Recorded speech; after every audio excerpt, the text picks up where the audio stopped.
കാസർഗോഡ് മൈച്ചിയിൽ ഇടിമിന്നലിൽ തെങ്ങിന് തീപിടിച്ചു. കൊവ്വയിലെ വസന്തയുടെ വീട്ടിലാണ് മിന്നലേറ്റ് തെങ്ങ് കത്തിയത്. പ്രദീപ് നാരായണനുണ്ട് കാസർഗോഡ് നിന്ന്. പ്രദീപ്, വിവരങ്ങൾ. അമൽ, ഇന്ന് വൈകുന്നേരം 6 മണിയോടുകൂടി കാസർഗോഡ് ജില്ലയിൽ പരക്കെ ശക്തമായ മഴ ലഭിച്ചിരുന്നു. ഇടിമിന്നലോട് കൂടിയ മഴയാണ് ലഭിച്ചത്.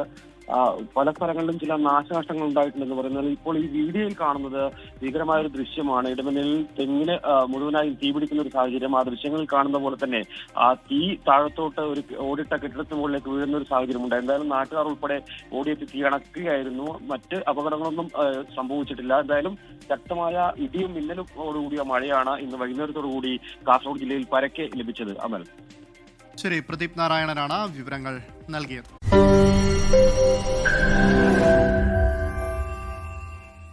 ലോകത്തെവിടെയായാലും ഏത് സമയത്തും 24 വാർത്തകളും ഓഗ്മെന്റഡ് റിയാലിറ്റി പാക്കേജുകളും എക്സ്പ്ലെയിനറുകളും വിശദമായി കാണാൻ ഞങ്ങളുടെ യൂട്യൂബ് ചാനൽ നിങ്ങൾക്ക് സബ്സ്ക്രൈബ് ചെയ്യാം.